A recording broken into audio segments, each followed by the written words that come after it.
crash. 여자가 탄 우주선이 불시착을 합니다. 그리고 불시착한 곳에 나타난 소녀는 토드.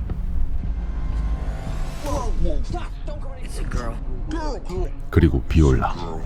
비올라를 본 토드의 행동이 괴이하고 이상합니다. 입을 열지 않는데도 그의 말이 들립니다. 비올라가 불시착한 곳은 외계 행성 신세계의 정착지 프렌티스 타운입니다. 프렌티스 타운의 남자들은 자신들의 생각이 밖으로 보이고 들립니다. 그 이유는 바로 외계인 때문입니다. They're dead. 이곳은 외계 행성 뉴월드로 토착 외계인 스페클이 살고 있었는데 지구인들의 정착 과정에서 전쟁이 발생합니다. 스페클의 유전자 무기로 인해 모든 여자들이 죽었습니다. 그리고 유전자 무기의 부작용으로 남자들은 자신들의 생각이 소리와 이미지로 새어나오는 노이즈라는 현상을 겪습니다. 스페클의 공격은 토드가 태어나던 해에 발생했기 때문에 토드는 여자를 본 적 없이 이곳에서 자랐습니다. 그래서 여자를 처음 보고 놀랐던 것입니다. 그런데 비올라가 나타나자 프렌티스 타운의 사람들은 그녀를 죽이려고 합니다. 이곳에는 비밀이 있습니다. 토드는 그녀를 살리기 위해 비올라를 데리고 마을을 떠납니다. 그리고 외계인과도 마주치게 됩니다. 과연 토드는 사람들의 추격과 외계인의 공격을 피해서 살아남을 수 있을까요?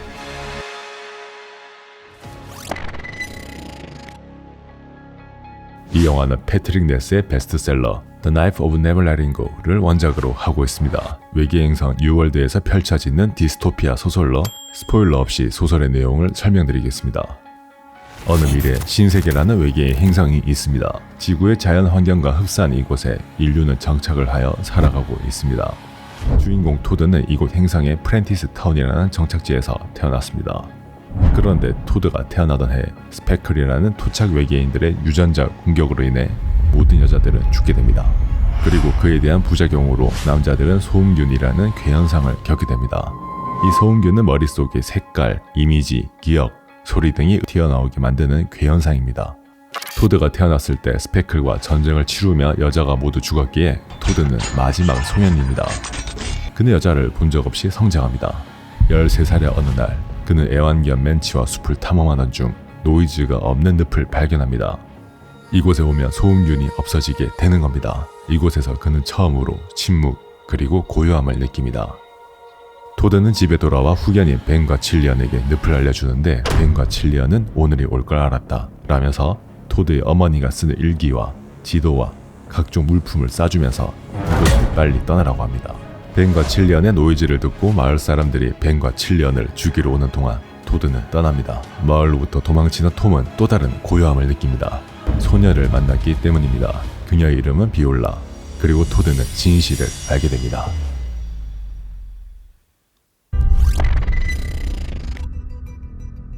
지금부터는 스포일러가 있습니다. 영화의 결말과 직간접적 연관이 있을 수도 있으며 재미있게 보고 계신다면 구독과 좋아요 그리고 알림 설정까지 꼭 부탁드립니다. 프렌티스 타운은 토드뿐만 아니라 비올라까지 추격을 합니다. 토드는 비올라와 도망을 치면서 진실을 알게 됩니다. 비올라는 정찰선에서 왔으며 새로운 정착민들이 이 신세계 행성에 정착하려고 한다는 걸 말해줍니다. 프렌티스 타운은 이곳 신세계의 정착지 중 한 곳이며 프렌티스 타운에 여자가 없는 이유는 프렌티스 타운의 남자들이 여자들을 모두 죽인 것이었습니다. 소리가 보이고 들리는 소음균은 외계인들의 유전자 무기도 아니라 외계 행성 대기에 존재하는 세균 중 하나였습니다. 즉 외계인들의 유전자 무기로 인간을 공격한 적이 없지만 프렌티스 타운의 남자들은 외계인 때문이라고 생각하여서 외계인들과 전쟁을 벌인 것입니다. 그런데 또 여자들이 소음균에 걸리지 않자 관계에 휘말린 남자들은 여자들도 모두 죽여버린 것입니다. 그리고 프렌티스 시장은 오히려 이 노이즈 능력을 정신 공격을 위한 무기로 활용하여 신세계 행성을 정복하고자 합니다. 토드는 비올라와 혼성 도시 파브렌치에 가게 되면서 진실을 절실히 느낍니다. 한편 프렌티스 타운의 시장은 본격적인 정복 전쟁을 시작하며 신세계의 정착지들을 점령합니다. 프렌티스 시장은 토드 추격을 프렌티스 타운의 설교자 아론에게 맡깁니다. 아론은 프렌티스 타운의 군대는 신의 군대이며 충성심을 보이기 위해 모든 남자는 사람을 죽여야 한다는 광기에 휘말려 있는 인물입니다. 토드와 비올라는 신세계 최초이자 최대의 정착지인 헤이븐으로 가서 이 모든 사실을 알리고 프렌티스 타운의 전쟁을 막고자 합니다. 외계인들의 공격을 피하고 프렌티스 타운의 군대를 피하고 아론의 추격을 피하는 등 산전수전 끝에 토드와 비올라는 헤이븐 근처까지 오게 되는데 아론이 그들을 막습니다. 아론은 프렌티스 타운의 마지막 소년 토드의 제물이 된다는 것에 기뻐하며 토드가 자신을 죽일 수밖에 없게끔 몰아가는데 비올라가 토드 대신 아론을 죽입니다. 그들은 프렌티스 타운의 광기에서 해방이 되는 기쁨을 누립니다. 토드와 비올라가 이제 헤이븐의 입구로 들어가려는 순간 비올라가 총을 맞습니다.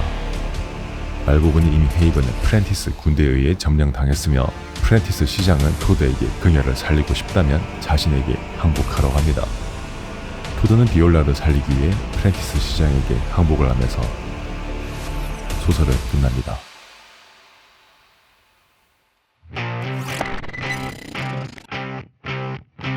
여기까지가 1권의 스토리이며 그 이후의 후속 이야기는 2권 The Ask and the Answer, 3권 Monsters of Man으로 이어지게 됩니다.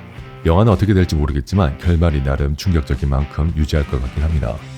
영화의 스토리도 재미있지만 출연진과 제작진도 흥미롭습니다. 남자 주인공은 마블 스파이더맨 톰 홀랜드, 여자 주인공은 스타워즈의 레이 스카이워커 역을 맡은 데이지 리들리, 007의 불화를 찰지게 때린 매즈 미켈슨, 본 아이덴티티, 에지 오브 투모로우를 연출한 감독 더그 라이만 등 영화의 내외적 요소들이 매우 매력적으로 다가옵니다. 영화와 소설의 전반적인 분위기가 제임스 대시너의 베스트셀러 소설 메이즈 러너와 비슷해 보입니다.